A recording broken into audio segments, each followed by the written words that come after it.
Oftentimes we talk about some polarizing things, and a lot of things seem to be polarized, from our political climate to our everyday personal lives and decisions. It always comes down to this black or white, good or bad kind of philosophy. Well, tonight we will discuss the in-between. The undecided, the independent, the forgotten, purple.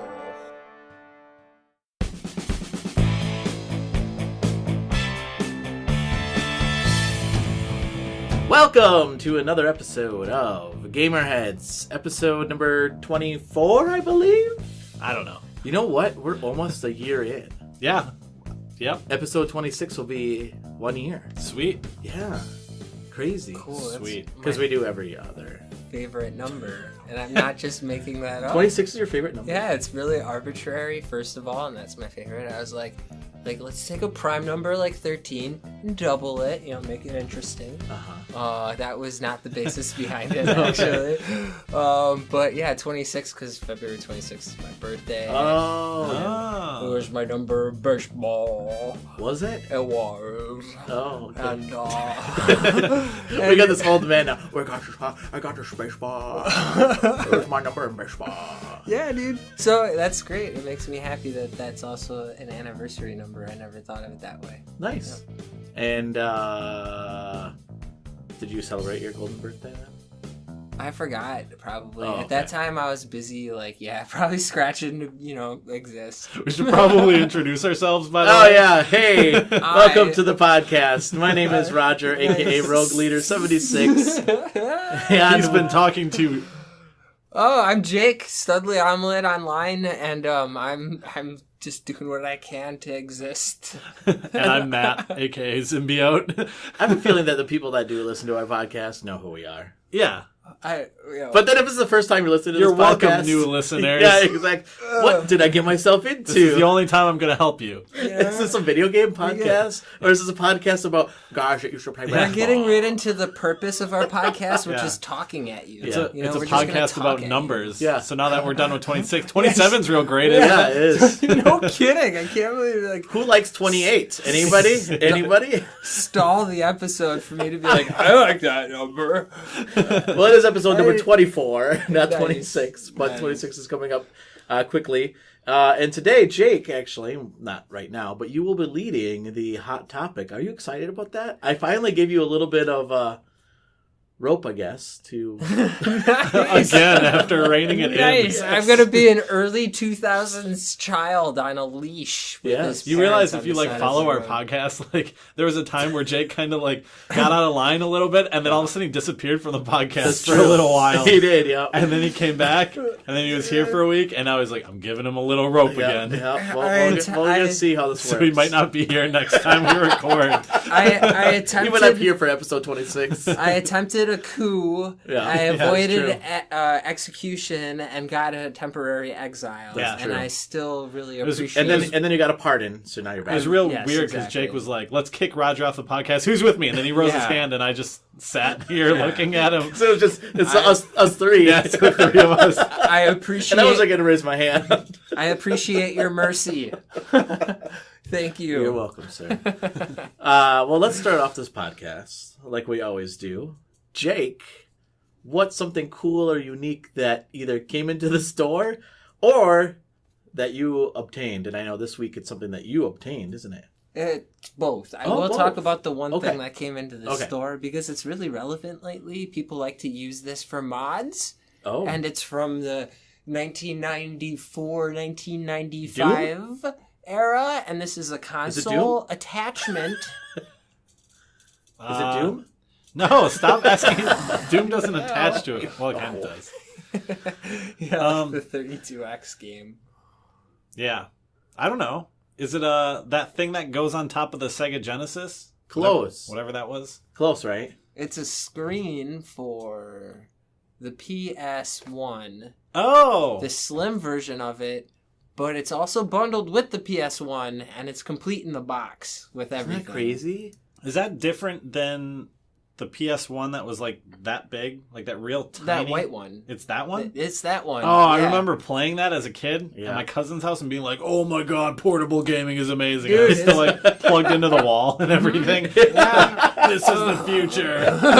PS1 on my lap. Dude, it was and it was so hot too. Oh, really? That thing gets really warm. Oh, Wait, really? well, I bet it wouldn't have been very fun then when you double deck this, because it turned it into a sandwich, where you'd have this foldable screen. Yeah. And it was cool because I always knew that screen existed, but I never knew they actually had them bundled together. Oh yeah. So it was really cool to see. So how much does that sell for? Like $120, $130. It's Okay. actually less than I thought. Fairly reasonable for that kind of Yeah. stuff. Because a Dreamcast is almost $100 nowadays. Yeah.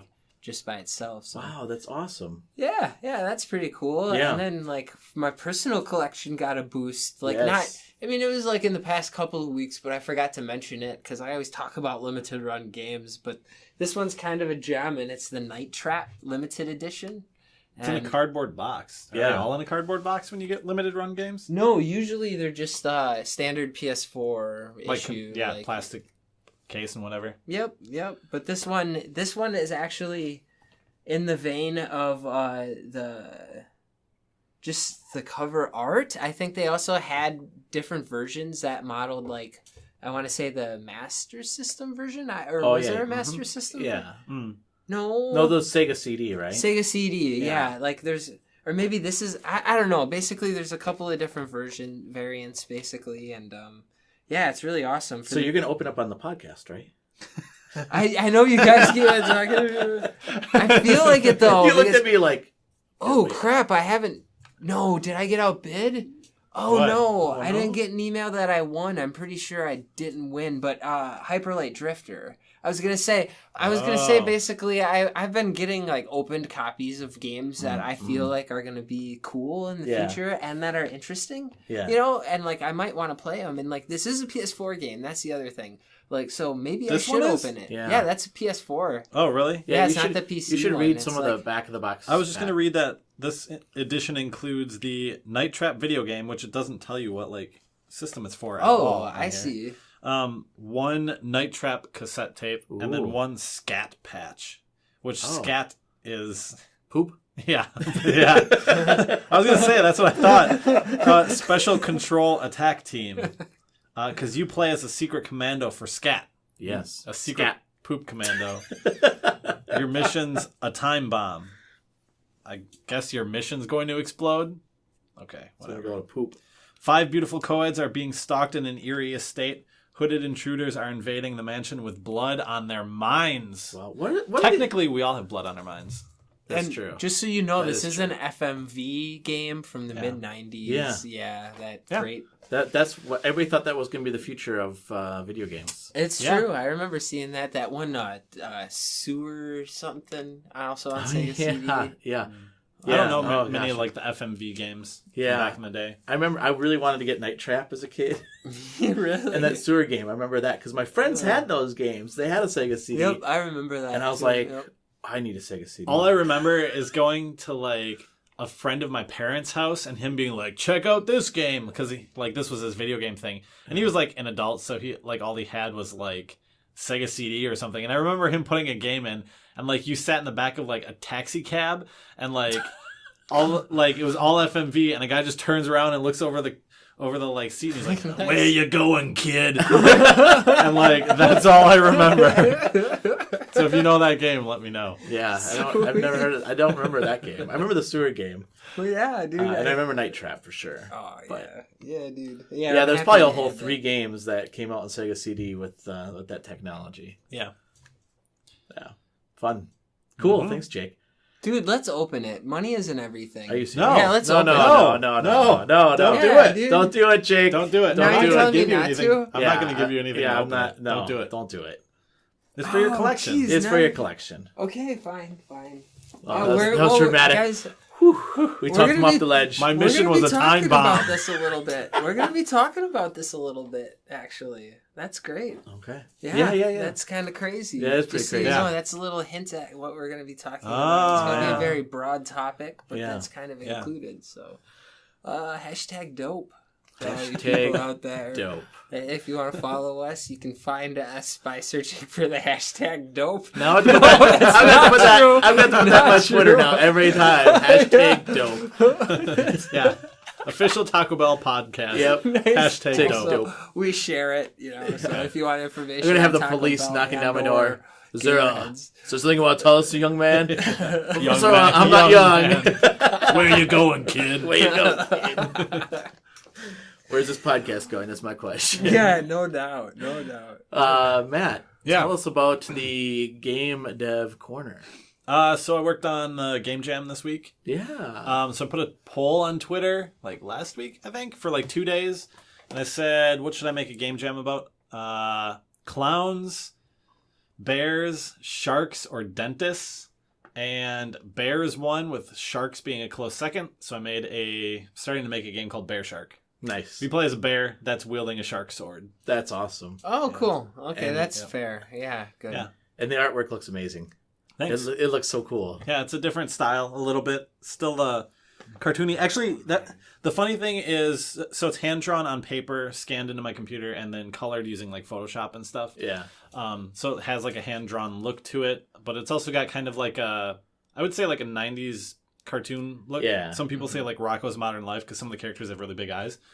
But I showed some pictures to people, and they're like, "Oh, thank you for not making a 2D game with pixel art." And I'm like, "Oh my god, we've reached the point where people are actually so sick of pixel art and 2D games that they're commending me for my okay artwork." Yeah. Yeah, that's Yeah. cool. But that's yeah, crazy. we've passed the pixel art Yeah. stuff, I guess. No, it looks good. I think you should make Llama Llama in that style. Yeah. I'm not sure what I'll do with llama because I've got a little burnt out on that. Yeah. And you know that every day for the last week or two I've been I'm going to work on this. And then the next day I'm nah, I'm going to work on this. And then I jump back and forth every single day. I know, and I enable you to do that. I'm like, yeah, you should do that. Yeah. Yeah, you should do Totally that. troll me.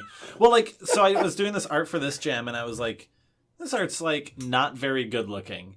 It was all drawn on paper, just, white paper with black outlines and stuff. Yeah. And then I was like, whatever, I'll finish this jam and go back to the horror game I was working on. And then I put it in Photoshop and colored it with actual colors and a little bit of shading. And I was like, oh my gosh, it looks so good. Yeah. I want to do this. Yep, that's what I really like about it too. Very clean colors. Yeah. Yeah. It's got a very nice aesthetic. Like you said, it reminds me very much of a 90s cartoon. It actually kind of reminds me a little bit of a Adventure Time too, in a way. Yeah, so I was going to say there's this game coming out called Adventure Pals that I think I've shown you. Yeah. I don't know if you know about it, Jay. No, it sounds right up my alley. I'll show it to you after this. Very Adventure Time. It's basically Adventure Time meets Legend of Zelda, but it's also a side scroller kind of thing. Yeah, it's really good art and stuff. And I was looking at that art and how can I make a game because that game looks so good? Yeah, it's like trying to make a first person shooter by yourself and being but Last of Us looks really good. Is that going to be on PS4 or is it just PC? Okay, cool. I think Xbox, PS4, Oh, sweet. PC, I gotcha. think, and I'm not sure about Switch, but it seems like a game that This game would be you're right at talking about, not your game yet. that. Right. Yep. Okay. Adventure Pals. Good. It was on Kickstarter, I think, and it got kickstarted, so Nice. would recommend anyone check that out. There's been some demos released and stuff, so go on YouTube. You can find some YouTubers playing it and stuff. Cool. Yeah. So you're a big fan, huh? Yeah, definitely. It's very irreverent. You for your birthday you get a giraffe and you put him in your backpack, and then what he does is he sticks his head in the air and his tongue whips around like a helicopter blade, and that's what you use as your helicopter to get around places and stuff. But Oh, only it on your reminds me of birthday? A Boy in His Blood. Yeah. Wait, well, you really? get a pet rock too, and you throw your pet rock. Uh-huh. And you can you get a pet bumblebee that carries the pet rock places and stuff like that. Oh. It's very unique. That's cool. Very cool. So, yeah, that's my thing. I'm working on that. Finish the jam tomorrow, I think. Okay. Probably release it next week sometime, Nice. and then figure out what I'm working on after that. Cool. I'm excited. Any updates on the social media? Are you keeping people up to date on this one? Or Oh yeah, Is it pretty my fresh? Twitter is getting stuff. I just posted a Patreon blog post on it today, which is kind of just a culmination of the things I'm putting on Twitter. And then once I finish it, I'll do some more overall things. And this one's kind of, like I said, going to be more of like a tech demo. I think I told you guys that before. Yeah. It's not really going to be like a polished, like finished game like Catfishing was. You could kind of play it from beginning to end. This is kind of just like making a little sandbox with different like gameplay elements to it and some art, and then like determining if I want to go forward with it or not. Sure. It's a hard thing to be like, I want to, work on this or I want to work on this. Yeah. Because you're basically saying like, I want to spend 2 years on this or I want to spend 2 years on this. That's the thing, the type of game it is, like you would have to go all in. It would be a project, that's for sure. Yeah. No, and I've been retweeting your stuff too. So Yeah, thanks. We have over 500 followers right now. Really? Yeah. On our Twitter? Yeah. We have way more than I have. Yeah. And I've been on there for like a bajillion years. Oh. That's an accurate count. Yeah. Yeah. I thought so. You know what it is? What? Magnets. This is true. I've been using a lot of magnets. Magnets attract the bots. And also That's true. hashtag dope. Yeah, that's what it's all been for. I don't know. It's just weird. Like all of a sudden I get all these people saying, "Where's it at, man? What if you? Where's it at?" Yeah. What if you retweet my stuff and they're like, "Hey, that's a pretty good game stuff. I'm gonna follow this guy," and then they follow you. Oh, that's true. Yeah, that could be. That's what it is. That's what it must be. Yeah, I'm sure that's exactly what it is. Nice. That's good news, though. Yeah. That's great to hear. Like we're at 5:30 right now, so. Whoa. Yeah. If you do want to follow us, feel free to follow us. It's Gamerheads PC on Twitter. And Matt, how can people follow you? Matt Christian on Twitter, MattChristian, or patreon.com/submattergames. Nice. Well, let's go into the next thing then, and that is going to be the Gamerheads. Oh, wait, hold on. Before not the news flash yet. Oh, were you going to go to the news flash? Yeah, I was. Okay, before you do that, Yes. let's give our reactions to Destiny because we've been playing it a little bit. Okay, all right. Let's give our informal review. Okay. So, Have you played it, Jake? I've watched it. You've watched this him. is hot off the wire. I watched both of you, or I watched him playing it, and you were there. Yes. Last Oh, really? Yeah. You were that? Yeah. You were that person. Yeah. You were the other person, huh? You were the other person watching? That's cool. I was watching, and then Jake's like, "We should get people to watch this." I was like, "You've got a person." I thought I was It's the the guy person. you'll see tomorrow. And I noticed there was 3 views, and I'm like, well, Jake and me, because I was editing it, the counts as a view. Yeah. Who's the third person? Yeah. That was you. Yep. So we've both been playing it. You and I have played a bunch of it. Jake, you've seen it, and from what you were saying, your impression's pretty accurate, I think. So, what do you think? I'm addicted. Yeah. Like, so I will say I hated the first one. Mm-hmm. I just didn't get into it. I didn't get into the story at all. Yeah. And it didn't, and partly is I think I jumped into the game pretty late. So all the early stuff that you're playing in was kind of, there was nobody else really playing. Maybe I saw a couple other people like playing, and I didn't get into it. I played for like a day, and I was like, this isn't for me. Mm-hmm. And that's how I was going to be with Destiny 2. Yeah. I was like, I don't know if I'm going to get into this. Like, I don't know. And then I hopped on the hype train. Yeah. And then everybody was like, this is a great game. Even if you didn't like the first one, you'll really like this one. And then I got it, and I was like, wow. Mm-hmm. I mean, and the thing is, I've only been playing maybe like an hour or two at night. Yeah. But, I mean, you level pretty quickly. Yeah. Yeah, you do. Yeah, you do. Okay. You're going to give me a hard time about that, aren't you? Not you. Oh, okay. I think the game, that's like a problem with the game, in my opinion. Yeah, no, I agree. Because I'm like level 19, and honestly, I shouldn't be. Yeah, so level 20 is max for anyone who doesn't know. What was my first question? After I knew you were level 19 and you said the max was level 20, what was my first question?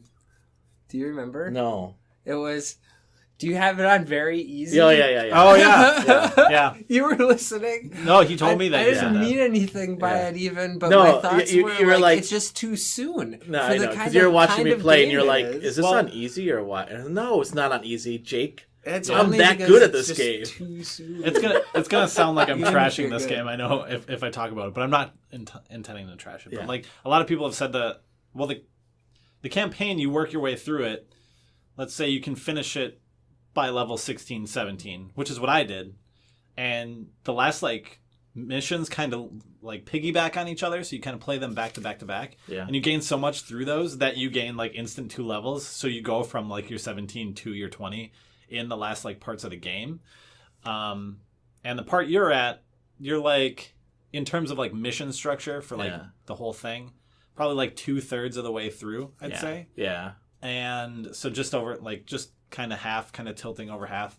And like you're grinding, but I'm like, why? You don't need to skill grind tree that though. game. He said. Yeah. He said like basically I can skill tree. But are you but OP yet? The problem is that like No, I guess you die sometimes. this is the thing. Yeah, I do. The thing with Destiny is you have to finish the like main game to get that other stuff. I know some of that other stuff. I know, and that's actually what my friends have been saying. So like you're opening skill trees, but there's skill trees you won't be able to open until you like go forward and stuff. I know. So like. And my equipment is gonna eventually. If you didn't taper play off. Destiny 1 or 2, for anyone listening, like 20 is the max, but that's not like the highest you can get. Yeah. So it's a real stupid system in my mind. It's, what a Destiny legendary like after everything's said and done 60? I don't know. No, I More? don't think so. For level? Yeah. No, I'm pretty Like, sure it wasn't that high. After taking King, after Wasn't it? expansion 1 and 2. Maybe it was 30. that was right? like 40, 45. Maybe I Okay. think Because I think like one of them jumped like 10, I thought, and one jumped 5. I don't. But it's remember. more of a grind, I suppose, though. Yeah, because like so you get your max level, and then after you get max level, you grind gear, and that gear increases certain attributes on your character, which they call light level. Yeah, your light level. Yeah. Or actually in the new one, it's power Yeah, because you they were took saying. like light and stuff away. Yeah. So it's like your power level. So even though you're like level 20, you're like level 20 with a 220 power or something, and then you get a new gun, and now you're a 240 power, Which, but you're stronger because of that. Yeah. ooh, can I say something? Yeah, absolutely. Okay. This Okay. time you can. Yeah, this time you can. We're giving a little bit more rope. Next now. podcast, no. No. It's- Depends on what you say here. It just determines whether you can Man, say anything again. No, it's not too much of a beef. It's just my impression. Beef? Yeah, a little beef. A little beef. What were you gonna say? Anyway, so I've noticed with the weapons, Mm-hmm. the big font will be whatever the like native like words are for what they call it, and it's just a gun, so it'll say like some weird alien name basically, and I don't know what that means, and in a very small font underneath it'll say like it's a submachine gun or something like that. Assault rifle. Yeah, and like yeah. it's okay to do that in Skyrim, you know, if they're like the Siberia 4 blade. Yeah. You know, Siberia 4ian blade. There's a made up Skyrim name. Yeah. And it's like, what is that? And you see what it looks sword. like. You know, it's a giant A broadsword. sword. Yeah. Yeah. Like all these guns look like guns, and so when Yeah. they're called whatever they're called, I'm So like, what do you We had a discussion about that To today. me, when I was really? going, yeah, I have a problem with the content system in Destiny, whether it's 1 or 2, but that's another topic. When you're like leveling up through like most of the campaign and stuff, I've played it, like started a second character, and I watched Oh, some you other did? people play it. Yeah, Okay. and like I was like, oh well, it's these levels. It's time to play with this gun because I had this gun on my other character. So like the guns, like I kept seeing them come up and be like, yeah. you just want to equip them to get like the level, like the power bonuses. Yeah. So like you will equip them without even looking, and then get back to the thing and shoot and realize you have a pistol out, and you're like, oh crap! Yeah. Now I have to use a I'm pistol. gonna for grind however- this. Yeah. So you're like, That's Yeah. like that's 2 seconds later. Yeah. It's so crazy, and that's what makes it like such a Frankenstein of genres, though. That's like the Battlefield 3, and then I remember I was like, so then you just play it over and over again like Diablo, and you're like, yep, pretty much. And I was like, okay, so then it's like Diablo in that sense. And I Well, got, I mean, I like, I think, really like, did the get raids and stuff Skyrim like that. feels a little bit. It's weird that the core of that game is the end game content. Yeah. Like you're kind of made to blast through the single player stuff or the campaign stuff as fast as you can, I so you see. can hit max level, which then you can do the grind, which is the end level content of most games, but ends up being like the most of this game. Don't you think that's? I mean, they did that on purpose so that way, if you're jumping in late, like even if you jumped in now, like you're not gonna be that far behind people that have been playing it since day one, like you and I have. I don't know. I feel like people are getting like there were people like over leveled for the raid before the raid even came out. Yeah, that's true. Which is very weird. Yeah. Like it feels like, I don't know if they think people are going to go slower through their game or something, because that was kind of the issue with Destiny 1 too. And you were saying people were like, had blown right by you. It's people are like interested in your game and they want to, you know, play it a lot, so they're going to blow through it really fast. So if you don't pad that, not that padding is a good thing, but if you don't pad it at all, you're just going to get right through it. You know? And there's a fine balance, though. You reward the player at the beginning, level up, and then make them grind at the end after they say things like, "I'm addicted right now." Yeah, you know? yeah. Well, and it's funny because like I've just been doing like all like, ooh, new side mission. I'm gonna go do that. Yeah. What you were watching me do last night, but like I was really overpowered for that. Yeah. But it was still fun. I mean, I enjoyed it. It's crazy because you're 19 out of 20. Yeah. I know. That doesn't happen real often, people. Like the best part of that game is that they had Destiny on one hand and they're like, let's make a sequel. And then instead of looking at Destiny 1 to make the sequel, they're like, hey, we got Halo 2 in source control somewhere, right? Yeah. So they like went and grabbed that game and they're like, yeah, dude. Let's copy the Halo I mentioned. I was there for that. Oh, yeah. The campaign is so Halo 2. Dude. Like down to like some of the parts you're running through and you're like, I feel like I'm actually walking through this part of Halo right now. It really is. I haven't played Halo together 2, so. Best of. It really is. It's a compilation Which game. That's like one of the best things is that now there's a story in it. The first game had like garbage for story. Yeah. Good point. Yeah. This one. Oh, and then the MMORPG aspect a little bit. Yeah. You know. Yeah. The comedy and stuff in this one is very Bungie, whereas the other one there was nothing. It was kind of like dead. There's lore points all over the world. Yeah. The side missions are much less repetitive and more interesting than what the other one had. And hey, guess what? It's easier to market things like part of whatever the lore is. Like that's kind of like an extra bonus for the creators, I think. That's the weird thing. Like going into Destiny 2, they don't tell you what's new in the game. They're kind of just like, it's more Destiny. Yeah. And you play it and you're like, oh, you made everything like better. Me and someone else that I know had said, this is what Destiny 1 should be, not what Destiny 2 should be, because they're playing catch up a little bit, it feels like. But it's a good game still. Yeah. But me personally, I wouldn't recommend it unless you like end-level content. Yeah. Unless you like grinding raids and stuff. I mean, you're going to blow through the campaign in like 6 hours maybe? Yeah. 6 to 8 hours. Yeah. And you're going to be max level, and all you're going to be doing is grinding for loot at that point. Yeah. But, I mean, there's plenty of like public events. Yeah. And adventures that you can do to grind for loot. I mean, that's what I've been doing. They're good. They're better. Again, I'm going to sound like I'm hating on this game so bad. They're better, but at the same time, like, you're supposed to grind them, so you do them like 4 or 5 times, and then you're like, oh, it's this one again. Yeah. Like, they're dropping this tank. I'm just going to sit here and shoot it. Yeah. But, it reminds me a lot of when I used to play a lot of Defiance. Mm-hmm. So the other D game that came out, when Destiny came out. Yeah. And I played a lot of Defiance, and that's what it was. It was just grinding. Like, oh, here's because it was the principle was that these arc falls were coming down, and then you would go to the arc falls, and then you would, fight the boss there, whatever the case is. Then you would get, better loot. And I would spend just hours just driving around, going to the next drop, because you could see it on your map, and you go there, and then you would wait for it. It would one people and you attack it, and then another one, drive to the next one.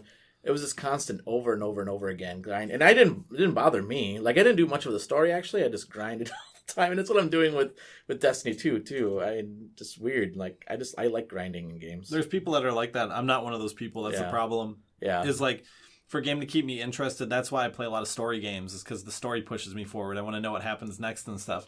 Yeah. Where when you're trying to grind gear, you're just trying to better your character, and there's no like story. There's gear pushing you forward, but like seeing my number jump from 234 to 235, I'm not like. And there's I'm opposite. I went from 171 to 189 in one night. That's amazing. There's a really fine balance too, because you can have both. You could have the grind with a good and compelling story. Where like you're leveling up, and based on maybe skill level or other things, you can have that more linear experience, and then have that new game plus where then you allow the game to open up a little bit. That's the only thing I don't understand. Like, I think they realized that everyone liked the end-level content in Destiny 1, so they tried to push you to that, like, really fast and then unlock it at one point and then be like... Then there's kind of a slower progression of, like, strikes, nightfalls, raids. Like, that stuff comes after you started grinding for a while and you started getting those longer levels. Yeah. It's weird that they didn't, like, take that story and, like, just pull it and stretch it over those, you know, and kind of integrate them a little bit more, in my opinion. More worried about varied enemies and stuff like that on this smaller layout. I think it really is. It comes down to, it's like the story was really just kind of intro to the game, and then you said, in 1. But in 2. I just mean geographically speaking, is it about the same space surface area? Or I didn't play enough the first one. It feels like it's bigger. It feels like the areas are quite a bit bigger. Definitely, I didn't play enough the first one. Definitely, the public areas are definitely bigger. So I feel like some of the like questing areas are bigger and stuff like that. Does that just mean a larger space between things, or is it actual more content? No, it feels like there's more content in terms of that stuff. I think there's more content in general than in Destiny 1. Yeah, but I do feel like there's a lot of the map that I haven't explored yet because there was no real reason to explore it. There's also big chunks of the map where you'll walk up to a big wall that's just there, and it's like you can't go here. Yeah. Like, and sometimes you have to do strikes and stuff to get into them because they're actually like parts. They're strikes, which are their like what you would call like a harder level dungeon, like the starter dungeons, kind of flow through some of those parts, the parts that you play in as like a normal character. So yeah, I feel like it's bigger. And like I said, the campaign is more like bombastic in terms of story. It's like I heard some review where they're like, they felt like they were just like throwing money at the screen, like at some point, because it was like the first mission you play is just like there's explosions everywhere and things are going nuts. Crazy. And that's how crazy. Like almost every quest in that game does stuff like that. Yeah. I will say, well, the only thing I because I'm actually not very good at games. Really? Yeah. But I do feel like I'm kicking some butt in the game. It was pretty fun. Like you figure out like, oh crap, take that guy out, take the other guy out, and you're watching, you're like, that was actually really cool what you did there. It was. Yeah. And even so one of our fans, Bookish Spider, wrote a blog post and mentioned how I always say I'm not good at games. Yeah. And then they're like, but he's actually pretty good. I'm not, actually. You used one of your... So, for anyone listening, I was watching him when he used his, like, warlock power. Yeah. But he used it against, like, a small guy. It'd be kind of like if Mario pulled out, like, one of those POW blocks for, like, one of those little mushroom Goomba guys. He's just like, boop, hit it, and it's just like... And it just, like, levels the playing field. And then Roger's like... Did it kill him? Oh, he's gone. That's awesome. That wasn't a lower level guy. It was the objective. It was the floaty guy. Yeah, it was the witch. But he didn't even have a big shield on him. It was a witch. He was just like. I guess he didn't have a shield. He didn't have a shield, but it still was a witch, man. And it stuck to him. Whatever you did, it was the right move. It was the right move. It was the right move. Yeah, because that thing takes out like groups of enemies. That's true. That's where it's really cool. You should use it that way. Yeah. You should use it that way. Don't ever use it Okay, enough Destiny 2. Yeah. No, it's a good game. I'm enjoying it. It is fun to stream. So if you do want to watch us, I'm probably gonna stream more on Twitch than YouTube. Going forward, but you can check it. You can check out our videos right now on our just look up Gamerheads podcast on YouTube. Yep. Just search for No, I'm kidding. Search for hashtag dope. You're not gonna find it. Well, let's then go into the Gamerheads News Flash.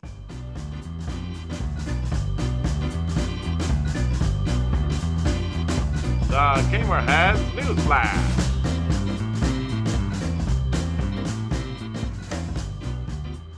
All right, so I have a few items here, and if you guys have some news, please share it with me.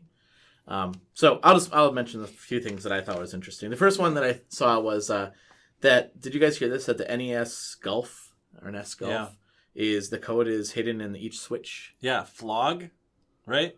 Yeah, it's backwards. It's golf backwards. Yeah. Mm-hmm. Yep.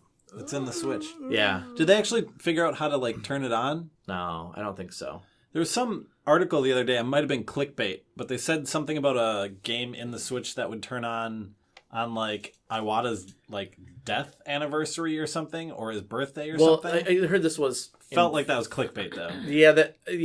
I do think this golf game though was supposed to be in honor of him. Could be like the same thing. Yeah. So I don't know. I thought that was kind of cool. And every Switch, there's that. Yeah. There's that game. Did he really like golf? I think he made it. I think. Right? Did he? Maybe. I don't know. He made a couple Yeah. like different. Well, I mean, he made more than a couple. Believe it or yeah. not, golf. NES games. Golf was made by a Japanese guy. Yeah. Yeah. Go Iwata. Yeah. Good job. Speaking Oh, of the game. Yeah, not the Okay. sport. Yeah. Okay, I was Yeah. like, huh. Well, speaking of Nintendo, Nintendo says that there will be more NES Classics and the Super NES Minis. I don't know if we talked about this last time. Somebody said they saw Maybe. NES Classics in a store. I that don't happening think now? I don't think so because they said this is gonna be 2018. Okay. And if they did, then either hashtag dope or Or they're Or- on hashtag dope. yeah. So when I heard that, you could just hear all the people that spent hundreds of dollars going. Yeah, I just don't get it. Like, Yeah. I don't get the like rush for some of this stuff. Yeah, well, and I think that's one of the things I'm going to talk about It might disappear. in our hot topic. Actually, it might disappear. Yeah, definitely. I mean, with limited run, that's kind of a different beast. Yeah. You know. Well, is it? Is it? Yeah. To be determined. Yeah. Oh my God, I don't even know what we're gonna talk about Yeah, on we that better topic. I keep know. rolling, actually. There's a lot Okay. to talk about on that one. Okay. So anyway, if you are looking for a NES Classic or the Super Nintendo, that the Classic, whatever they're calling it, Mini, stay tuned. I guess there's gonna be more coming out. Last thing that I have, and this is something that I personally want to bring up, that Chicken Wiggle is on sale right now Oh yeah. for the 3DS. I don't even know what that is. I'm sorry. We talked about it yeah, last time. yeah, Chicken Wiggle is Yes. on sale. Yeah. 3D. yes. It's a game by a Tui Yeah. who is Jules of Renegade Kid Yeah. dev fame. You don't remember we talking about They this? made Mutant Muds, Zeo Drifter. You have these games. Yes. Are you serious? Yes. Yeah. It's a And great we talked game. about this Yes, 2 I told weeks you. ago. And I mentioned how I have a copy and my daughter has a copy, and that she's been making levels in the Oh, game. yeah. And I've been making levels in the game. I And do we both love the remember. game a lot. And it's fun to hear her talk about, like, oh, I'm putting this here, and this is going to be like, I you know, do she has remember. it was fun to hear her, the logic behind What's it why called? she's Chicken Wiggle. Chicken Wiggle. Some on the That 3DS. How Yeah. does that not stick with me? It's on Right. sale right now. So if you haven't picked it up, I would encourage you to pick it up because it's really fun. And like I said, it also has a level editor, and you can download other people's levels as well. So really, you get, I forget how many levels there are. There's 8 worlds, I believe, and then there's 4 per level, I think.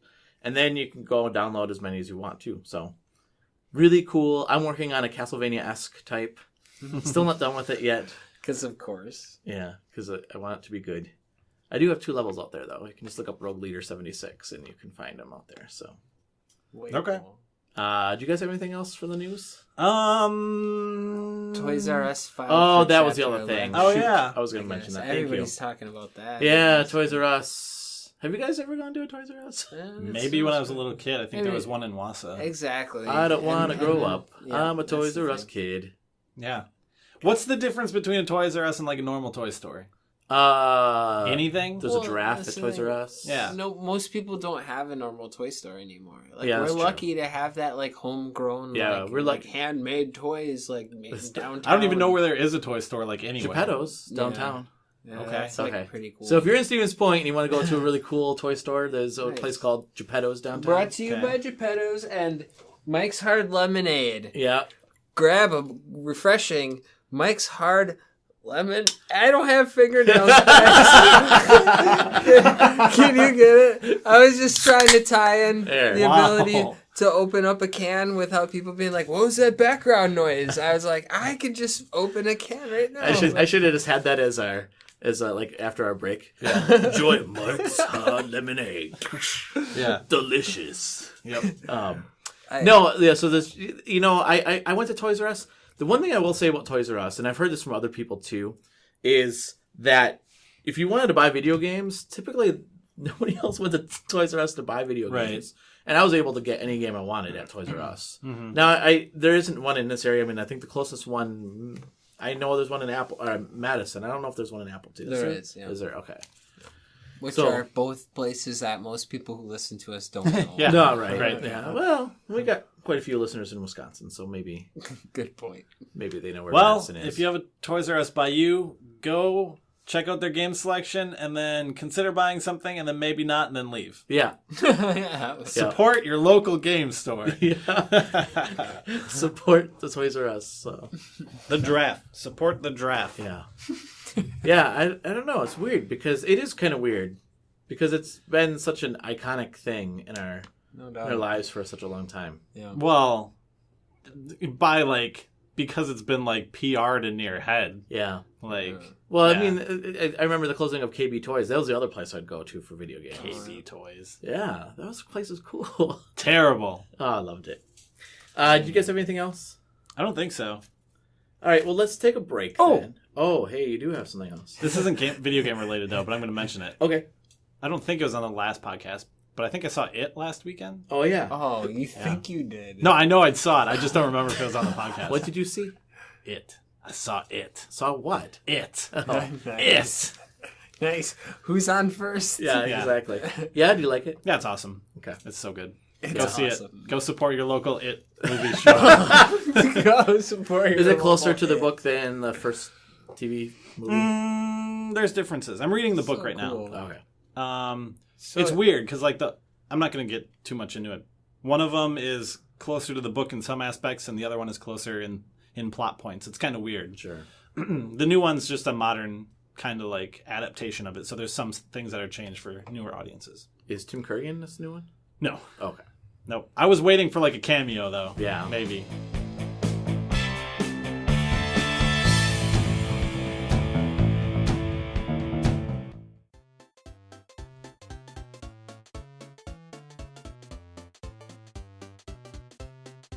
Hey Gamerheads! Follow us on our Twitch channel. You can find us at Gamerheads Podcast. And on Wednesday nights, we're going to be doing live gaming events. Join us for some banter and watch me, Roger, get his butt kicked at video games. That's Gamerheads Podcast on Twitch.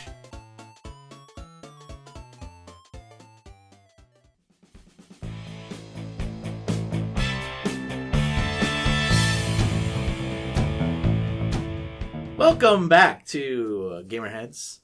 And tonight's hot topic is brought to you by Jake. Studley Omelet.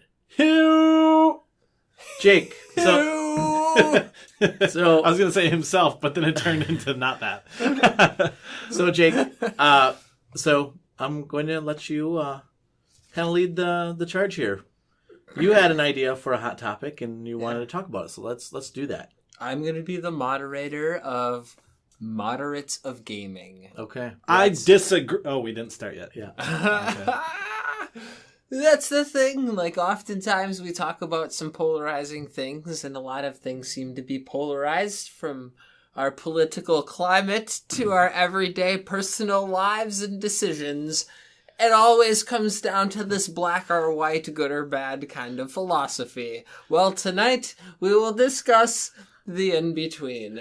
The undecided, the independent, the forgotten, purple. Oh, what? That was really amazing up until that point. Yeah, That yeah. should be like the start of our podcast. I know, Just like I that know. whole thing. I know. And then not the purple thing. Yeah, not the purple thing. Forgotten purple. Yeah. Well, the purple being, of course, Oh, you know, red your and blue mixed your together. red and Yeah. blue. Oh, Yeah, I okay. get it, Well, I and get that's it the now. thing of it. Like, I want to talk about like a few different things actually. Okay. But basically, the idea is there's a lot of people who are often chastised by quote unquote true gamers, and whatever that might be. Like a lot of times we talk about the industry and we talk about competitive gaming and we talk about AAA titles, or we'll talk about even indie titles, but what? I mean, how do we get them on some pretty large platforms? So I guess like what I want to talk about are the people who are often chastised in the gaming community, and that would be like oftentimes 99-cent mobile gamers, or people who collect and throw it on their shelves just because, and they never actually play it, and they don't actually really play games. they get a lot of slack from the gaming community. Or people who don't even play games, but they buy them and resell them to people later on. I guess we'll get into that a little bit. But I like how you mentioned that this is the in-between, and these are very, like, Yeah. vast, diverse types Yeah. of gamers, but I agree with you. Yeah, that no, I do. They're the Yeah. outliers, kind of. Yeah, because I think you get the casual gamers on one side, right? And then you get the hardcore, like, The gamers on the other The side. collectors are pretty hardcore. Well, hardcore collectors, but not necessarily not gamers. gamers. I suppose. And that's That's the I mean, thing. you can be Like, a gamer and You collector. can be, yeah. Throw in perennial COD players or Madden players into the mix too, where again they get a lot of slack from the actual And true that's the gamers. only game they play, you mean? Is that what you're But saying? Yeah. like I think there's a lot of benefits to players like this for the gaming industry and for those very gamers that actually give them a hard time. And I guess that's what I want to talk about. I want to test that theory and kind of see how you guys feel. Well, let's hear it. about So- Let's hear your theory. I want to hear this theory. do you want to talk about those, specifically those three? Do you want to, like, go through each one of those? Well, I or- mean, we don't have to do it like that. I mean, I guess, but like, those are examples of those in betweeners that I'm talking about. I guess, yeah. Well, I don't know. So, So you're a collector, right? yeah. Why do you choose to support things that you're not going to play? You know, is it just for why do you choose to, like, increase your collection? Why collect games and not stamps? Yeah. Exactly. And why like go out on a limb to get, like, that eBay listing of a game that's $190, you know, sealed or whatever, when you can, like, wait a while and get it used, opened, and on the shelf for, like, 60 or Yeah, something. like how close are you to having These are all so- all the PlayStation 3 games? That was done already. Oh, that is done? You're done? Well, I need Cars 3, and now NBA 2K18 came out. Classics of the PlayStation yeah. 3 library. You know what I mean? Like, I need exactly. PlayStation 3. I'm just not gonna pay like $60 for those Okay, games. okay. That's all it is. Like, That's what I'm just gonna saying. chill out. And they're mass produced. Like, they are overproduced. Like, they're still just full price. Because you're, like, really trying to get a lot of the limited run stuff and, like, some of this stuff that you had to order from overseas on websites that you couldn't read anything on. Yeah. Like, why? And wake up at 2 o'clock in the morning to do so. What collector aspect of you wants those? Well, and that's the thing too. Like, I guess in the same way, a guy might like really appreciate cars and like have a few favorites, like Jay Leno or whatever. Yeah, like yeah. he kind of overdoes it.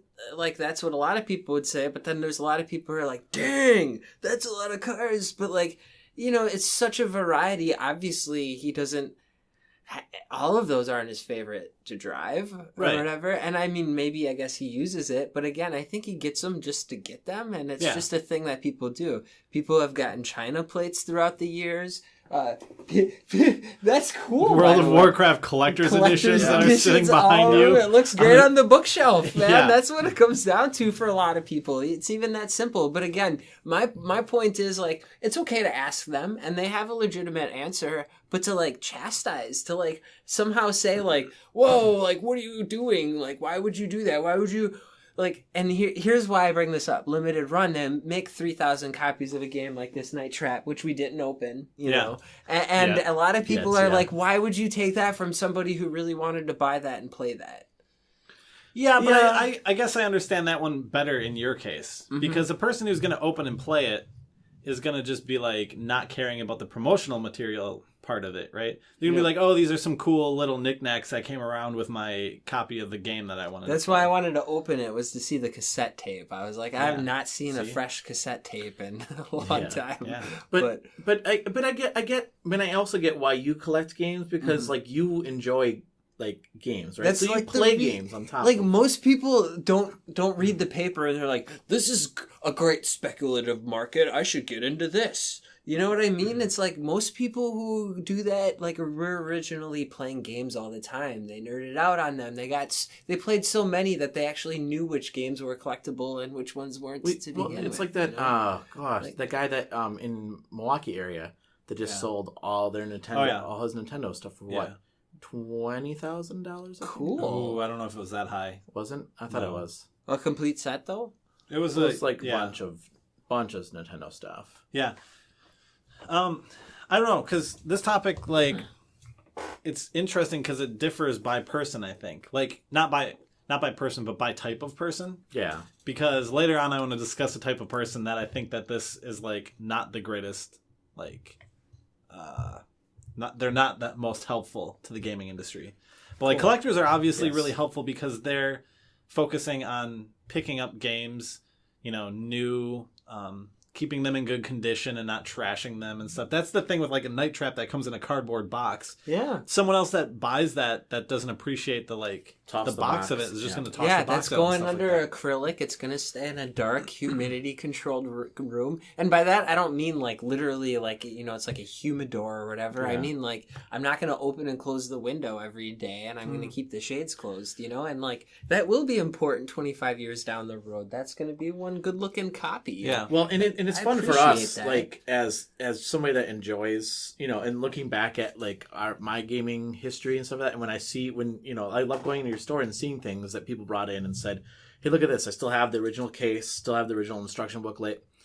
And I'm sure that there are museums out there, but really, like, I think the collectors are the ones that are kind of curating the video game history of what we have. I think anyone with a like retro sensibility about them gets excited when they see anything, even if you don't have a collection, getting excited about seeing like a really good looking copy of like Super Mario 3 in like a cardboard box or something, because those cardboard boxes are so cool looking and they look so cool on a shelf together. So like your shop has a whole bunch of them, of varying, qualities of whoever came in and like, oh, my dog got this, or oh, I kept it in a basement and there was water damage.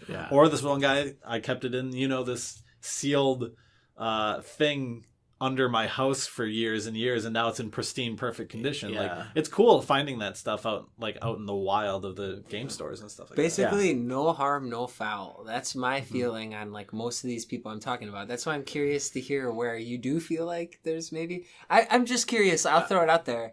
Or what's up, Roger? No, go ahead. I was gonna say I'll tell you one too, but go ahead. Cool. Well, I was gonna say what of maybe the small list that I gave, like, do you feel like might be a detriment? So the resellers that don't know about the game industry is the one that like sticks out to me, and like the ones that go out and buy, like. Okay, no, go ahead. I'll tell you. The prime example that sticks out in my mind is there's a YouTuber that I used to know him and talk to him. And he's done a ton of different videos and stuff. And one of his series, his name's Pat the NES Punk. He's done a series where he goes to flea markets. He's in like the New Jersey area, I think. New York, New Jersey. And he'll go to flea markets and be like, oh, this is a good deal. I'm not going to pay for this and whatever. But he'll go there and be like, oh, I've seen this one person here every week for the last year. All they come out and do is put out a big bucket of PS2 games of Madden, and they're all like $20, but they're like PS2 Madden, so the prices are just gouging people that get money or go out to get and buy them. Mm-hmm. But that money goes into his pocket. He's supporting the used market probably by getting them some other method. Buying them $5-10 maybe, and then reselling them at $20. Exactly, and that's the thing. Like, does he get $20 for those? I'm just using that as an example. And if so, like, if somebody's willing to pay that, and that's always been my argument. As long like nobody's like holding a knife to somebody's throat. Like, they're saying like, I'm the ridiculously overpriced guy. You can go everywhere else to buy this game, but I'm the ridiculously overpriced guy. And people will still do that. You know what? And I thought about that from a digital perspective today. I was thinking, Activision games never really go on good sales. They go down to like maybe $20, maybe like $30 if it's a new game. But when they're on Steam, like Call of Duty and stuff is still really expensive out on Steam for stupid reasons, unless it's a super old Call of Duty. Yeah. Weird. But like, it's weird because other companies, you'll get Skyrim for like $5 or $2 or something like that.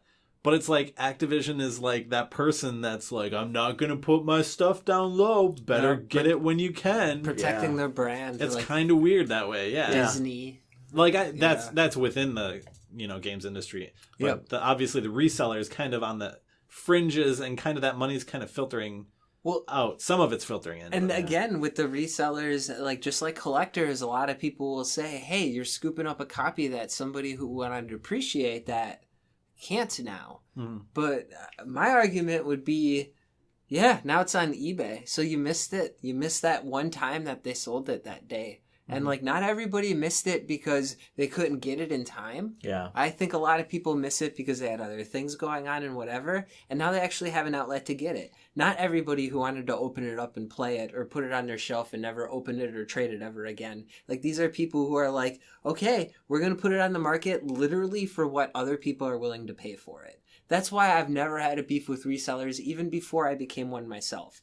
But oh man, all right, I'll just keep moving along. The other part of it is like, okay, resellers. So like every business ever, like what is the difference between a business model and an individual model when it comes to reselling? Basically, an individual buys something and resells it, and they're called a scalper. But when a business does it, they're called like turning a profit.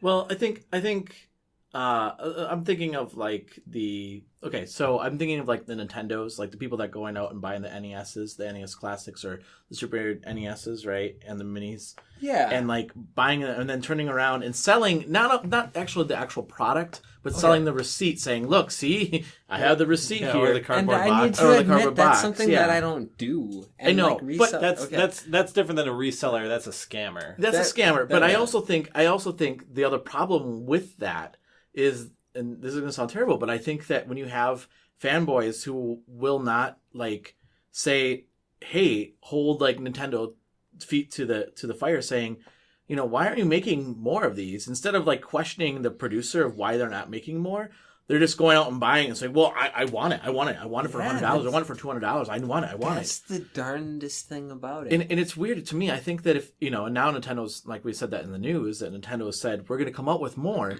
But just imagine if all these scalpers went out and bought these and tried selling them for a lot more, and people would be like, no, we're not buying those for that price. That's what's weird though, is like that fever is actually pushing the idea of like you brought up Mutant Mud. That you know, like great game, but limited run sold 6,000 total copies, 3,000 copies of the deluxe edition, Mutant Mud's deluxe, and then Mutant Mud Challenge. Yeah, Super Challenge. Super Challenge. Yeah. Yeah, and I think I maybe even brought this up before, where like maybe I did. Otherwise, it was in personal conversation. But the idea is like you can only do that if there was a big enough buzz for people to think like this is so limited, it's worth something. I guess the idea that people are willing to like buy something and resell it gives in to that very notion that it's even worth something to begin with. I mean, because it shouldn't be otherwise. I mean, and I think that's what we see with a lot of games that are now very difficult to find, right? Like, of course the prices are going to go up because you can't find them anymore. Yep. For whatever reason. Yeah, and it's not based on the quality of it. No. And that's exactly. That's ultimately the thing too. It's like, how limited is it if there's 300 games that there's only 3,000 of? Like, that's still a lot of copies of video games out there. I understand it more from a like limited quantity perspective than I do a reseller like I want money perspective. You know, that's why I bring up Madden, because like you go anywhere and there's like a billion Madden copies, especially if you're looking like N64 or something, NFL Quarterback Club and like all that stuff. Yeah. You see like Brett Favre's face more than you see Super Mario's face. Yeah. Like everybody ditches it out of their collection.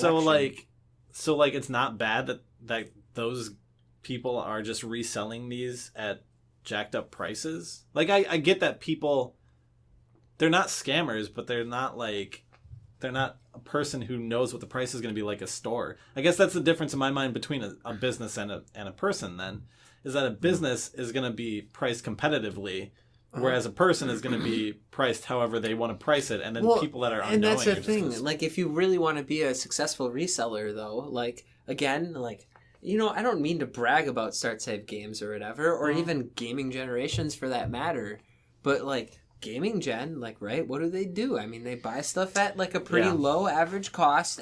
They get to control it. Yeah. Like, and the same thing applies here, where it's like, if somebody sells a $30 game that you know it's going to be worth $80 right after it comes out, and it's simply because the demand is there, and you know you want to get one for yourself, and they put a limit of 2, why not hit the +1 button and pay for that copy? I get that, but I think anyone in the industry is knowledgeable to that. I feel like it's the people outside of the industry that these like outliers would target. And they can try, but more times than not, they get burned eventually and they drop out. Because like that's the like only reason I shopped at your store over others is because your prices were better than anyone else's. Well, because we're not looking to burn people. Well, and right, that's what I'm saying. And that's the difference with a business and a person. Because not all resellers. I see what you're saying. I'm not saying all resellers are this way. I'm saying there's definitely, a portion of resellers. It might be like a very small portion, but it's not as like controlled and maybe just in my mind as a business is going to be. It's very true. Yeah, there have definitely been like other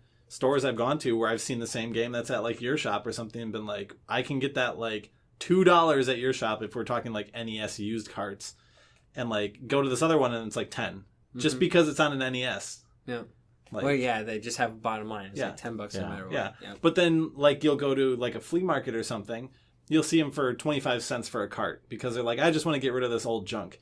Or you'll see someone with like a $20 NES cart because like it's retro, it's got to be worth something. Yeah. Or like $20 for like an NES plus a one cart, or like, and the cart's like golf or something. Yeah. Well, don't you think the people that are getting ripped off are the ones that really don't know much about the gaming, like you said, right? They are. So I'm thinking, but of that like, money is not coming back into the industry then.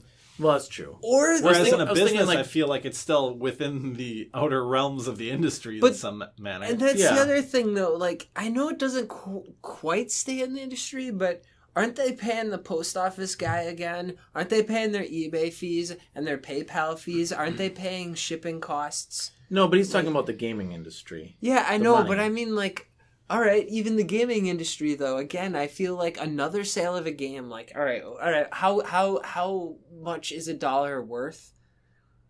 How many times it's spent? Yeah. No, that's the thing. Everybody, it's one. No, it's how valuable it is dependent on how often people are willing to hand it to the next person. I get that someone could come to your store and buy a copy of a game and then never do anything with it and then burn it in a fire. And then that's nothing for the game industry. Physical games won't exist anymore if it weren't for the collecting aspect and the reselling aspect. It literally, there's no need for it anymore. There's no need for people to put collector's editions of Warcrafts on their shelves for any other reason than somebody wants to make money selling it to somebody who really wants to put it on their shelf. And it's interesting that you say that, though, because we mentioned this before. You bought it new. But still. Yeah, sorry, I didn't follow that. Were you just talking about collector's editions there? Or no, it's specifically reselling physical copies of games, like on a secondary market. Well, and it's interesting that you said that because of the fact that, and we talked about this before, but some models of game stores that sell games new and used have been pushing the whole digital sales. Which, because the idea that the cost is lower for them, right? Because they don't have to store as much product, and they don't have to ship as much product. So, hey, I can sell the same product to you electronically, get it to you day one, but then it starts cutting off like their other hand, which is the hand that feeds them from the resale of games coming in. Guess what, man? Actually, dude, that's really cool that you brought that up because that was part of my list that I didn't bring up. Digital gamers was part of that, like, kind of like, I guess by casual gamer, I mean, they don't have any stock invested in the gaming industry. Mm-hmm. I guess some of the people we're talking about certainly do. Resellers certainly have a stock in the gaming industry, quite literally. But they don't care if, like, I guess it's kind of hard to explain. But digital gamers, nonetheless, like I wanted to talk about too, because, how do you feel they play in this? A lot of people say they should have a negative connotation because physical games are dying because of the person who just wants to like be at home and download like some casual game. But I actually feel like, again, it's only contributing to a flourishing market right now. Yeah, no, and I feel like that's the way the industry is moving to. And I mean, I don't think it's inevitable 100%. I don't think so. Yep. Yeah. Well, I don't know. In theory, it would be dead. In theory, digital is, forever, right? In theory, in practice, it almost never is. No, it's you get another console and those games aren't good anymore. Well, sure. Or unless you're on PC. Right. PC's I mean, those are not beast. really. I mean, outside the fact that you own the system, but if that system breaks, I mean, Nintendo was notorious for that, right? And that's the thing, yeah. and you can fix it. And like there will always be companies like Gaming Generations which recognize that niche and can fix that. But it's not just the console. If Konami wants to go and pull PT from their stores like they did on PS4, or and you delete it, you Turtles just can't 4. have it. Exactly. That actually happened to me They can't pull it from a Netflix. resale market. Doctor Who Yeah. on Netflix. Well, that actually happened to me with one of the digital games I bought, which was it was Street Fighter versus Capcom or something like that. Right? Or, Your original console breaks, you get a new console, you can't re-download well, no, it wasn't that actually. It was the fact that so I had it downloaded, but then I needed room on my hard drive, so I deleted it, and then I was going to re-download it like I don't know, like a year later, and they pulled the game off the shelves, off the digitals, and I can't download it anymore. That happened with people that downloaded Teenage Mutant Ninja Turtles 4, Turtles in Time. That was on the PlayStation 4. I have it. You do? I actually have a copy. But a lot of people that had it then didn't download it or had it downloaded and deleted it. They couldn't re-download it because it's gone. Mm-hmm. Yep. But yeah, you're right. I mean, like Netflix is the same way. You know, like it's different though because you're paying a service. You're not really buying those. I mean, it's the same thing with PlayStation Plus games. Well, no, those it's are not the my same games. thing with the games you bought. Like But I didn't buy though. I didn't buy the PlayStation Plus games. People bought Turtles in Time. They did. No, that's different. And then, But I'm saying that Netflix is equivalent to like PlayStation Plus, where you're paying a monthly service or monthly fee to play PlayStation Now. I agree. PlayStation Now is probably the point closer is for that, too, they're yeah. unwilling to own these things, assuming that it'll always be there. And those people are oftentimes misled. But I've already, even over just a few years that it's been like digitally pervasive, I have to say, like I've heard enough stories, like just at a store that sells Blu-rays and whatever, like from people who are like, oh, it's good to see this season is on DVD because, King of the Hill I used to love and now it's not on Netflix. Yeah, but see, it's so weird to me. They passed it up back when it was on sale, and now they can only buy it on a secondary market where somebody buys it cheap and then resells it in order to make a profit. And it's weird to me. It's weird to me. Kind of. There's a lot more digital storefronts now for that kind of thing. Now if it's not on Netflix, you can still go on like Amazon, like if you have a Fire product and like buy it from the Amazon site digitally. There's a lot of like shows and stuff like that. True. So I think that's been building up quite a bit more. I don't know if that's has the same restriction where if you would buy something and they like ABC would pull Lost from everything, like if you would still be able to watch it without a physical copy. I don't know if the film and TV industry is the same. It's a good point. So if you stay keen on everything, you can always find a source for whatever it is you enjoy. For the most part, there are some that you can only get physically. When you go on like, because I use Amazon Fire TV for like a lot of video and stuff like that.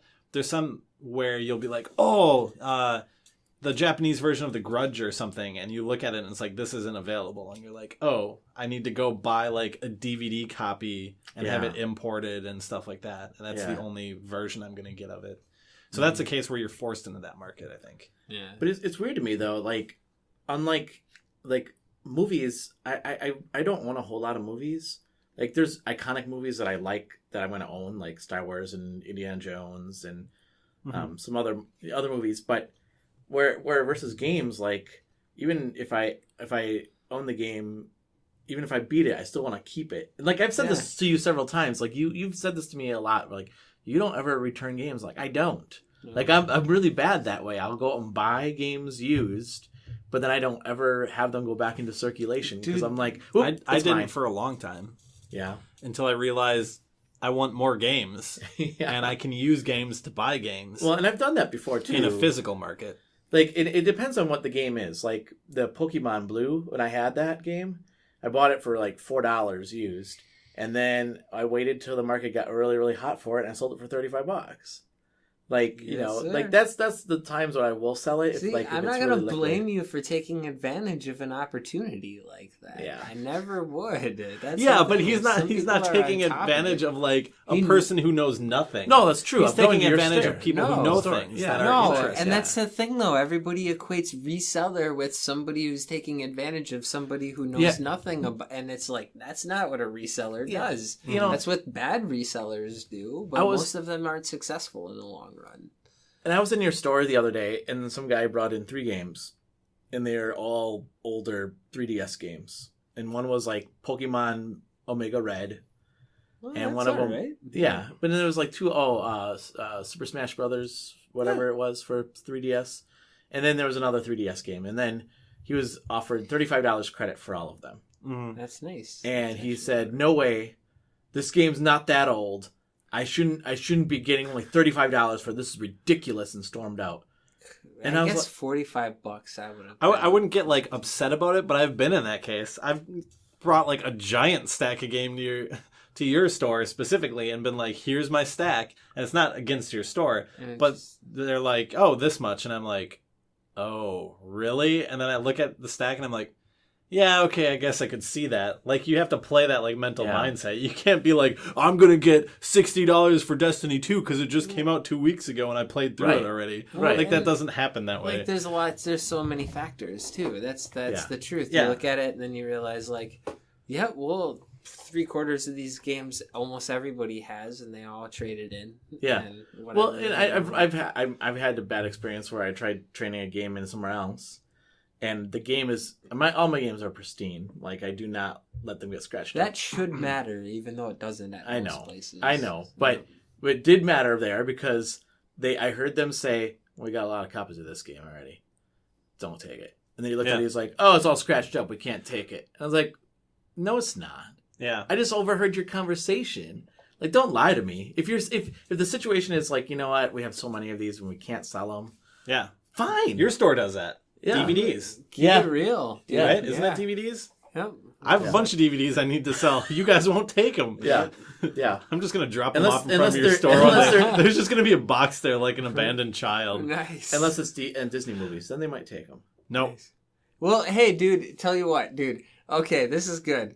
We bought them for $1, so like I'll go through your stuff, and if there's, Stash. I mean, I won't even resell them. That's the thing. I'll be like, dude, that's a some Criterion wheeling dealing collection. going I'll on give right you now. $1. Like, it's to the point where I just like want to get rid of them. That's like the weird thing. Yeah. At some point, some games you just want to get rid of. I know. You don't. But see, but again, unlike movies, like games for me, like I'll look at it, and I know we've talked about this, but I'll look at this game and I'm like, oh, I got this as my birthday gift from my parents. Or Oh my you know what I God. mean? And then there's like a little bit of a guilt trip there. I'm Roger's like, oh, I bought that Final Fantasy 12 when Matt wanted it. Yeah. I guess I can't resell it, even though I've never played it. You gotta, dude. It's like, okay, you know, I got that this. one I actually did buy because it was cool. So evil. I got this saying, you know, it's like there's a day, and then there's another day, and there's another day, and then it's like if you do this day, and then you do the next day, and you keep them separated, like it's separate, Like the right? Offspring. Well, no, that's not the saying.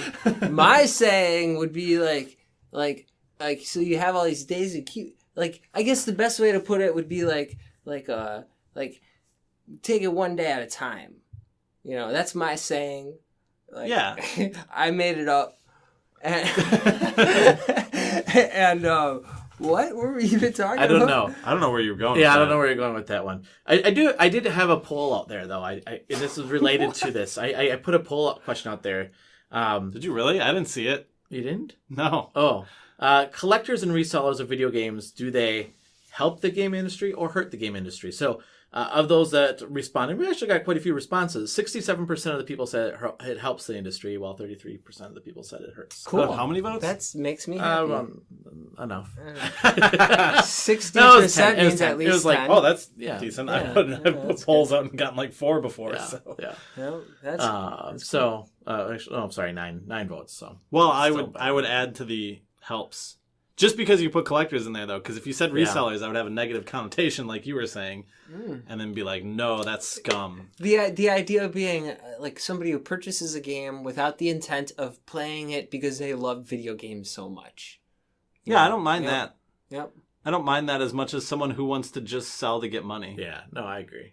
But that's not how all resellers are. I know Right. that, too. Yeah. Right.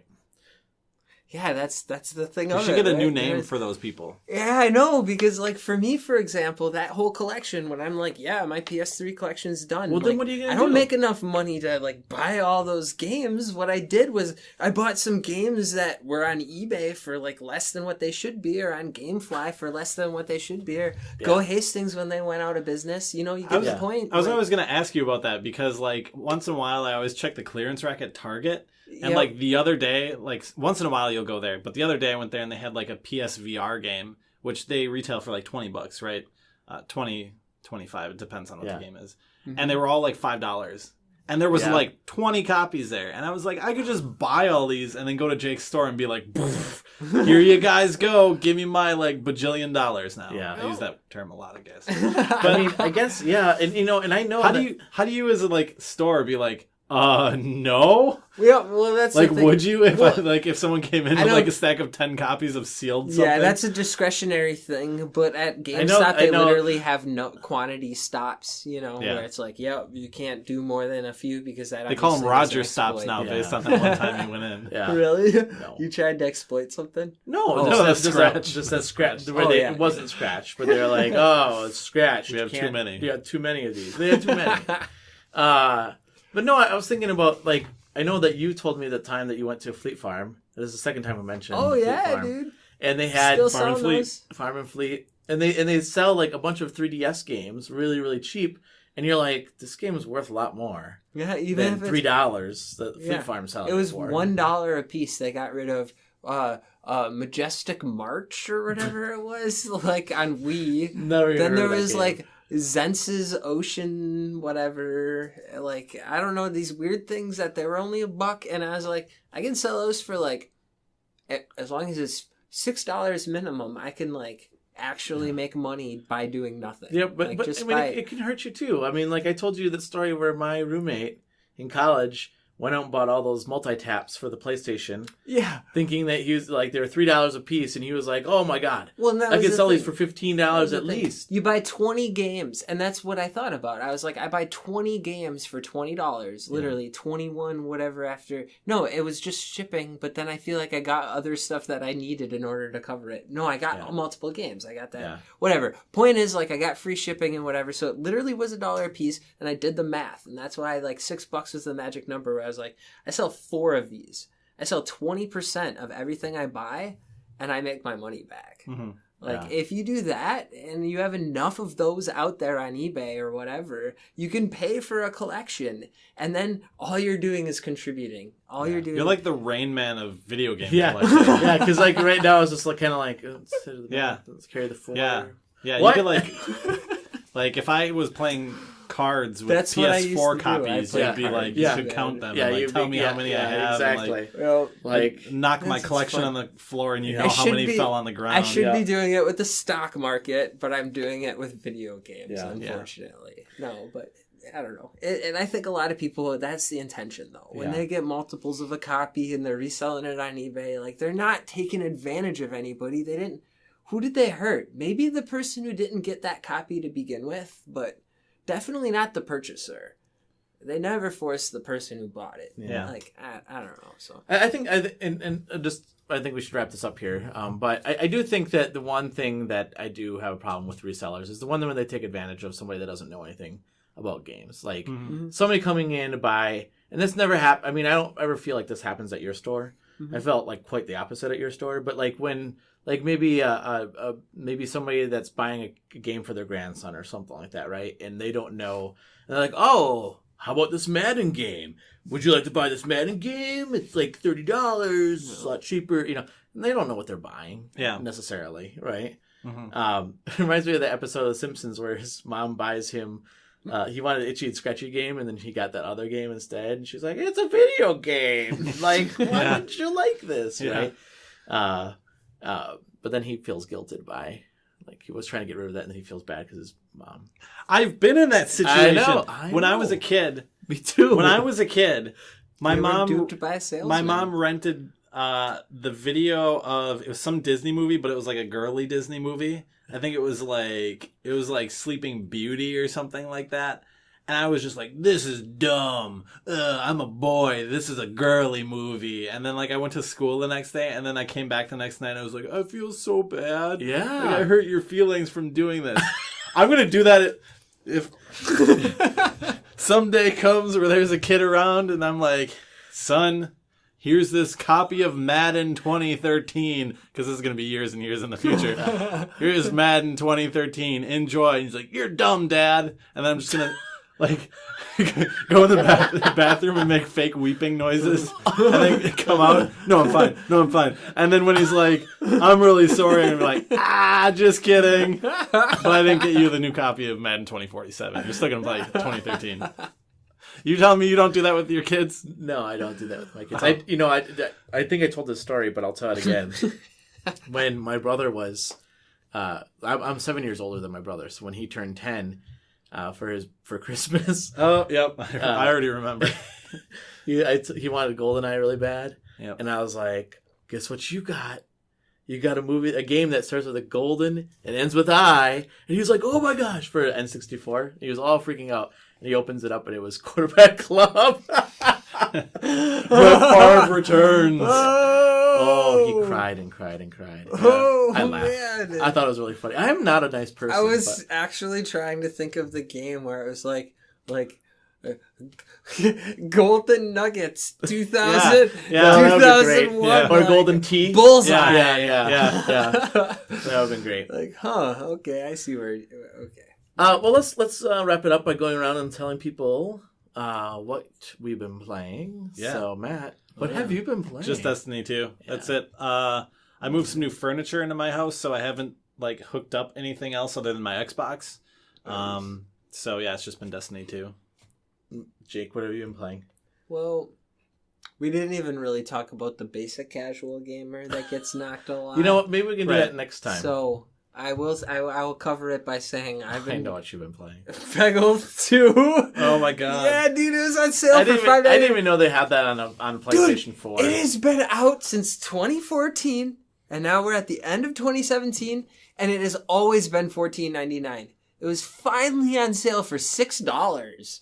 $6, which is a lot considering what this thing is. It's a 99-cent mobile game. Let's face it. Yeah. You know, but it's so good, you know, and I've been in the zone, man. So yeah. That's literally I've beat that Dead Island Retro Revenge. Oh yeah. And a couple other side scrolling beat 'em ups, and got Ghostblade HD digitally, which I got the sealed copy there from Play Asia, but I have it digitally. I'm going to be playing, but long story short, nope, still long. I just kept it long. How about you, Roger? I've been playing Destiny 2, obviously, and then I did get the new Metroid game for 3DS. So yes, which Samus is Returns. Raved reviews. I'm sure you'll. Yeah. What? He's talking to me the other day. I beat the first Metroid. Yeah. I didn't even think you had that game. No, I got the new one for 3DS. What? Yeah. I beat the Metroid 2. No, I mean I beat the first Metroid. Yeah, I was gonna say that. I see. Well, yeah, I was so confused. I didn't know what you were talking about. I know, and I kept saying we talked about this. I had to look it up online. I was like, did they port was 1 in that re-release, and That's then what I 2 thought was too, in it also? Bayonetta or something. Yeah, came with the first game. No. Yeah, no. I will say that is the saddest game though. So the premise behind it is that space pirates are going to continue to use Metroids for their evil plans. So therefore, you got to eradicate all Metroids. What? Why don't you just protect the planet where the Metroids are on and just be like, okay. They latch onto your head. Well, you don't have to land on the planet. Kill them all. Preemptive. No, there's not. What? They're not like strike little, before they strike They're you. not like little bunnies. They're like that thing that bursts through your chest out of Alien. And you're like, oh, it's so cute. Nice. I didn't say they're cute. I'm just saying that they have a reason to live too, don't they? I mean... Nope.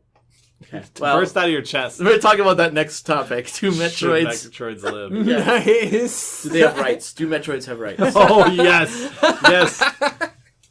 Social justice for the win. Yes. I can't wait. And then I've been playing Chicken Wiggle. So cool. Oh, nice. Yeah. Which I actually remember we talked about earlier today. Yes. Yeah. Yes, we did. Yep.